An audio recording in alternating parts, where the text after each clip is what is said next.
ഇടുക്കിയിൽ യൂത്ത് ലീഗിൽ തമ്മിലടി രൂക്ഷം. 2 യൂത്ത് ലീഗ് പ്രവർത്തകരെ പാർട്ടിയിൽ നിന്ന് പുറത്താക്കി. ജില്ലാ joint secretary Anshad Kuttiyani, panchayat committee president PM ബാവ എന്നിവരെയാണ് പ്രാഥമിക അംഗത്തിൽ നിന്ന് പുറത്താക്കിയത്. സംസ്ഥാന വൈസ് പ്രസിഡന്റ് TM സലീമിനെ വഴിയിൽ തടഞ്ഞ സംഭവത്തിലാണ് നടപടി.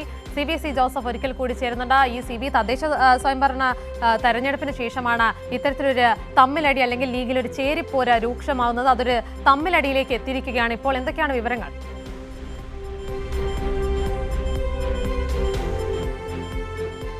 ഉമ, ഈ ഇടുക്കി ജില്ലയിലെ മുസ്ലിം ലീഗിൽ വലിയ രീതിയിലുള്ള ഭിന്നത ഉണ്ട്. മാത്രമല്ല, ഈ കഴിഞ്ഞ തദ്ദേശ തെരഞ്ഞെടുപ്പിന് ശേഷം അത് പരസ്യമായ രീതിയിൽ വിഴുപ്പലിലേക്കും പ്രതിഷേധത്തിലേക്കും നീങ്ങുന്ന ഒരു സാഹചര്യം ഉണ്ടായി. കഴിഞ്ഞ ദിവസം ഉണ്ടായ ഒരു സംഭവം, അത് തൊടുപുഴ പടിഞ്ഞാറെ കോടിക്കുളത്ത് മുസ്ലിം ലീഗ് പഞ്ചായത്ത് പ്രസിഡന്റ് വീട്ടിൽ നടന്ന ഒരു ശിഹാബ് തങ്ങൾ അനുസ്മരണത്തിൽ ആ അനുസ്മരണ യോഗത്തിൽ സംസാരിക്കാനെത്തിയ ലീഗ് സംസ്ഥാന വൈസ് പ്രസിഡന്റായ TM സലീമിനെ യൂത്ത് ലീഗുകാർ വഴിയിൽ തടയുന്ന ഒരു സാഹചര്യം ഉണ്ടായി.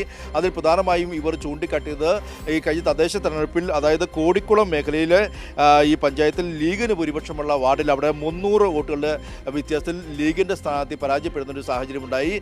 ഈ അർത്ഥത്തിൽ അന്ന് പരാജയപ്പെടുത്തിയ ലീഗിലെ ഒരു വിഭാഗത്തിന് പിന്നീടും പാർട്ടി സ്ഥാനമാനങ്ങൾ നൽകിയെന്ന് ചൂണ്ടിക്കാട്ടിക്കൊണ്ടായിരുന്നു യൂത്ത് ലീഗിൻ്റെ പഞ്ചായത്ത് പ്രസിഡന്റായ PM ബാവ, ജില്ലാ വൈസ് പ്രസിഡന്റ് അൻഷാദ് കുറ്റിയാനി എന്നിവരുടെ നേതൃത്വത്തിൽ ഈ TM സലീമിനെ തടയുന്ന ഒരു സാഹചര്യം ഉണ്ടായത്. ഇതിലാണ് ഇപ്പോൾ ഒരു നടപടി ഇപ്പോൾ ലീഗ് എടുത്തിരിക്കുന്നത്. യൂത്ത് ലീഗിൻ്റെ പ്രാഥമികമായ അംഗത്വം നിന്ന് വരും ഇവർ രണ്ടുപേരെയും പുറത്താക്കിയിരിക്കുകയാണ്. കഴിഞ്ഞ ദിവസം നമുക്കറിയാം, ഈ തങ്ങൾ അനുസ്മരണവുമായി ബന്ധപ്പെട്ടൊക്കെ കഴിഞ്ഞ ദിവസവും വലിയ രീതിയിൽ ഈ യൂത്ത് ലീഗുകാർ തമ്മിൽ അടിക്കുന്ന ഒരു സാഹചര്യമുണ്ടായി. മാത്രമല്ല, കഴിഞ്ഞ ദിവസം ഈ തങ്ങൾ അനുസ്മരണവുമായി ബന്ധപ്പെട്ടുകൊണ്ടുള്ള ഫണ്ട് ശേഖരത്തിൽ പോലും 2 ടീമുകളായി തിരിഞ്ഞുകൊണ്ട് തന്നെ ചേരിപ്പോര് രൂക്ഷമാകുന്ന വാർത്തയും നമ്മൾ പുറത്തുവിട്ടിരുന്നു. എന്തായാലും മുസ്ലിം ലീഗിൽ, പ്രത്യേകിച്ച് ഇടുക്കി ജില്ലയിൽ വളരെ വലിയ പ്രതിസന്ധി രൂക്ഷമാണ്. ഇതിൻ്റെ ഏറ്റവും ഒടുവിലത്തെ ഉദാഹരണമാണ് 2 യൂത്ത് ലീഗ് പ്രവർത്തകരെ പുറത്താക്കിക്കൊണ്ടുള്ള യൂത്ത് ലീഗിൻ്റെ ഈ ഒരു നടപടി.